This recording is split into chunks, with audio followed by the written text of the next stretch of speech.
이 시간은 창세기 4장 1절에서 15절까지 보도록 하겠습니다. 이제 아담과 하하가 하나님 말씀에 불순종하는 죄로 인해서 이 완전한 행복이 있는 에덴 동산에서 쫓겨나 이제 눈물과 수고와 고난과 죽음이 있는 이 세상의 삶이 시작됩니다. 근데 오늘 본문을 보면 이 세상의 삶에서도 하나님은 변함없이 생명을 주관하시고 변함없이 일을 맡기시고 예배를 받으시고 말씀하시고 회개의 기회를 주시면서 변함없이 함께 하시고 다스리고 있음을 보여줍니다. 그러면서 동시에 이 죄 또한 사람들의 마음을 끊임없이 자극하여 하나님에게서 멀어지게 하고 멸망으로 이끌어 가고자 하고 있음을 볼 수 있습니다. 그러니까 우리도 이런 세상 가운데 살고 있지만 우리에게는 십자가에서 죄와 사망의 문제를 완전히 해결하신 주님이 있다는 사실을 기억하면서 우리가 언제나 주님 앞에서 하나님의 나라를 맛보며 살아가는 우리 모두가 되길 바랍니다. 우리가 먼저 4장 1절을 보면 아담이 그의 아내 하와와 동침하네 하와가 임신하여 가인을 낳고 이르되 내가 여호와로 말미암아 득남하였다 하리라. 그가 또 가인의 아우 아벨을 낳았는데 아벨은 양치는 자였고 가인은 농사하는 자였더라. 그러니까 지금 가인과 아벨 두 형제를 대비하여 소개하고 있습니다. 그러니까 여기서 가인의 이름은 얻었다 이런 의미로 하나님께서 주신 귀한 자, 특별한 자로 기쁨과 기대가 담겨 있습니다. 반면에 동생 아벨은 헛되다, 스승기 이런 의미가 있고 그저 가인의 아우라고만 소개하면서 마치 형의 그늘 속에 가려진 사람처럼 소개합니다. 그러니까 이 당시에는 이름을 지을 때 그 시대의 상황이나 부모의 마음을 담아서 이름을 짓는 경우가 많았기 때문에 이런 두 명의 그 이름만 보면 처음엔 이르리 하나님의 은혜를 바라보며 감사하고 살았다가 이것이 시간이 지날수록 헛되고 희미해져가는 신앙의 상태를 알 수 있고 그리고 이 두 형제가 알게 모르게 비교와 차별 속에서 살아왔을 가능성을 보여줍니다. 그러니까 우리도 한 가정의 자녀들끼리 비교하는 경향이 있고 그리고 다른 집은 어떤데 다른 부부는 이러고 살던데 누구 남편은 이렇더라 누구 자식은 어떻더라 이러면서 서로를 비교하며 한탄과 시기와 분노하는 경향이 있어요. 근데 이런 비교는 과연 누구를 위한 걸까요? 자식을 위한 걸까요? 배우자를 위한 걸까요? 그러니까 이런 비교와 시기는 나 자신의 자존심, 나의 만족, 나의 자랑, 결국 나를 위한 것에 뿌리를 두고 있는 경우가 많습니다. 그래서 이 죄는 우리 마음에 이런 비교와 시기의 마음으로 자극하게 해서 이 비교와 시기가 한 영혼만 파괴하는 게 아니라 부부관계, 부모와 자녀, 형제의 관계, 더 나아가 공동체 전체가 무너지게 하는 죄와 멸망의 시작이 되는 겁니다. 그런데 오늘 3절에 보면 세월이 지난 후에 가인은 땅의 소산으로 제물을 삼아 여호와께 드렸고 아벨은 자기도 양의 첫 새끼와 그 기름으로 드렸더니 지금 에덴에서 쫓겨난 이후에 이 세상의 삶에서 하나님께 예배하는 모습을 처음으로 기록하면서 우리가 하나님과의 관계를 회복하는 첫 번째가 예배라는 것을 보여줍니다. 그러니까 이처럼 비교와 시기가 죄와 멸망의 시작이라면 예배는 모든 관계의 시작이자 회복의 시작이고 사람의 본분임을 보여줍니다. 그런데 이 5절에 보면 여호와께서 아벨과 그의 제물은 받으셨으나 가인과 그의 제물은 받지 아니하신지라 가인이 몹시 분하여 안색이 변하니. 그러니까 이 당시에는 아직 율법이 주어지기 전이기 때문에 뭐 흠없는 어린 양을 드려야 한다든가 뭐 피를 뿌려야 한다든가 그런 규례가 없던 때라 이들은 각자 자신의 자리에서 얻은 것을 하나님께 드린 겁니다.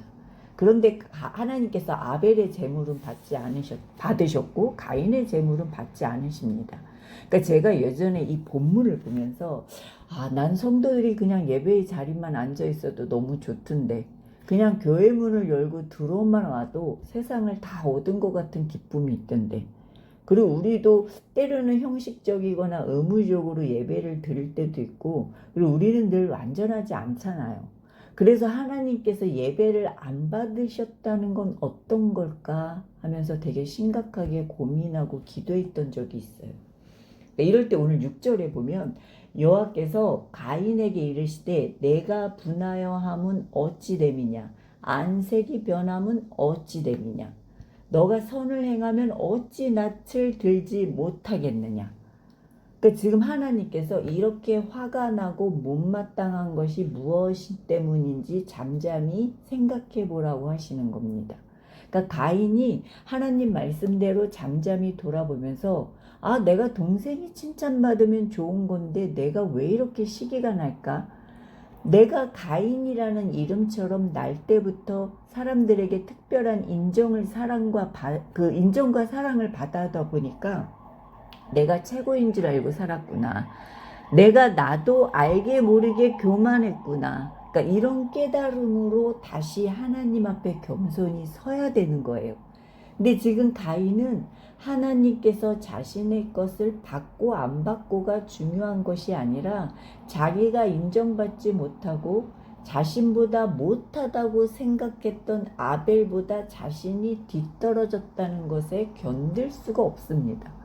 그래서 지금 가인의 재물을 받지 않았다는 건 하나님께서 아벨과 비교하거나 가인을 거절하시는 것이 아니라 이대로 가다가 더 이상 가다가는 이 가인의 이 교만과 이 시기와 이 죄악이 너무 위험하기에 하나님께서 가인의 마음과 삶을 깨닫게 하시고 바로 잡아 주시기 위해 잠시 멈추게 하시는 하나님의 사랑의 방법이라는 겁니다. 근데 우리도 때로는 이런 하나님의 사랑과 인도를 바라보기보다 지금 멈추게 하시고 지금 실패하게 하시고 지금 힘들게 하는 이 상황에만 반응하며 낙심하거나 분노할 때도 있습니다. 그러니까 반면 아벨은 자신의 예물이 받아들여졌다고 교만하거나 형을 무시하거나 자랑하거나 이런 말 한마디 1절 나오지 않고 그저 묵묵히 하나님 앞에 서 있는 사람처럼 그려집니다. 그러니까 이들의 이름의 의미만 보면 아벨이 상처와 열등감으로 삐뚤어지게 나갈 것 같은데 히브리서에는 아벨을 의로운 자라고 표현합니다. 이런 걸 보면 아벨이 그동안 사람 앞에서 사랑과 인정을 구하고자 발버둥 친 게 아니라 하나님 앞에서 사랑과 인정을 구하고 하나님 앞에서 부르짖으며 그동안 받았던 상처와 비교와 슬픔 등을 하나님의 위로와 사랑으로 채우면서 여기까지 왔기에 하나님의 인정을 받지 않았나 하는 생각을 해봅니다. 그런데 가인은 사람에게서 사랑과 인정을 받는데 너무 익숙하고 또 끊임없이 사람의 인정과 사랑에 매이다 보니까 하나님의 사랑과 은혜들을 보지 못할 뿐 아니라 지금 당장 보이지 않는 하나님의 은혜가 아무 의미 없다고 생각하는 겁니다. 그러니까 이처럼 죄는 하나님보다 사람을 더 크게 보이게 하고 또 하나님 앞에서 그 인정과 하나님 앞에서 사랑을 구하고 찾고자 하기보다 사람에게서 사랑을 받고 사람에게서 인정을 갈망하도록 계속 우리 마음을 자극하게 해서 결국 지옥 같은 삶을 살게 한다는 겁니다. 하지만 아무리 고달프고 제약된 인생을 산다 해도 주님 앞에 나오면 반드시 위로받고 회복이 있다는 겁니다.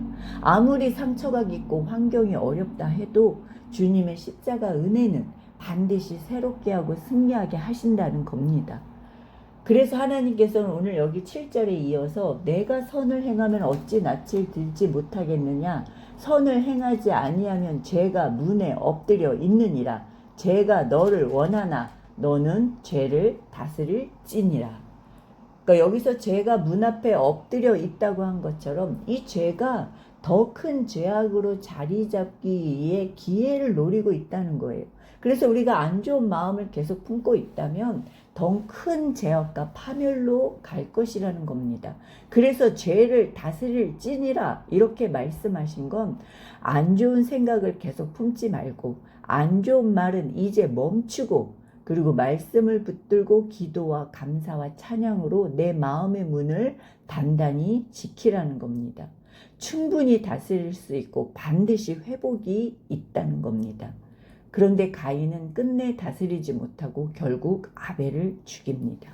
그러자 오늘 11절을 보면 땅이 그 입을 벌려 내 손에서부터 내 아우의 피를 받았은즉 내가 땅에서 저주를 받으리니 내가 밭을 가려도 땅이 다시는 그 효력을 내게 주지 아니할 것이요 너는 땅에서 피하여 유리하는 자가 되리라. 그러니까 가인은 농사를 지어서 땅의 소산물을 먹고 사는 자인데 이제 아무리 열심히 일해도 땅이 더 이상 열매를 내지 않는다는 거예요. 그러니까 이처럼 죄는 내 영혼과 서로의 관계와 공동체뿐 아니라 우리의 생계와 삶의 자리까지 무너뜨린다는 것을 보여줍니다. 그래서 하나님께서는 우리에게도 너는 죄를 다스릴지니라 라고 말씀하십니다. 그러므로 우리는 날마다 우리의 마음을 살피며 주님의 십자가 앞에서 죄를 다스리고 말씀을 꼭 붙들며 우리의 가정과 공동체와 삶의 자리가 하나님의 나라가 되기를 바랍니다. 이어서 14절에 보면 주께서 오늘 이 지면에서 나를 쫓아내시온즉 내가 주의 낯을 배웁지 못하리니 내가 땅에서 피하며 유리하는 자가 될지라 무릇 나를 만나는 자마다 나를 죽이겠나이다. 그러니까 에덴 동산에서 아담이 회개하기보다 하나님을 피하고 변명하듯이 지금 가인도 자신을 돌아보고 회개하기보다 모든 것이 하나님 때문이라고 원망하며 하나님을 피하고 멀어지고자 합니다. 근데 하나님께서는 오늘 15절에 여호와께서 그에게 이르시되 그렇지 아니하다. 가인을 죽이는 자는 벌을 7배나 받으리라 하시고 가인에게 표를 주사 그를 만나는 모든 사람에게 죽임을 면하게 하시니라. 하나님께서 주신 표는 가인의 죄를 없던 것으로 한다거나 가인의 잘못을 그냥 넘어간다는 것이 아니라 하나님은 이 죄인을 포기하지 않으시고 생명의 길로 갈 수 있도록 열어두신다는 겁니다. 이처럼 이 세상에는 우리를 멸망케 하는 무서운 죄가 끊임없이 미혹하지만 이런 무서운 죄보다 더 크고 강한 하나님의 사랑과 은혜와 그리고 십자가 능력이 있다는 것을 말하고 있습니다. 하나님께서 지금 가인이 죽임을 당하지 않도록 표를 내주신 것처럼 하나님께서는 우리가 멸망과 죽음에서 벗어나도록 예수님을 보내주셨습니다.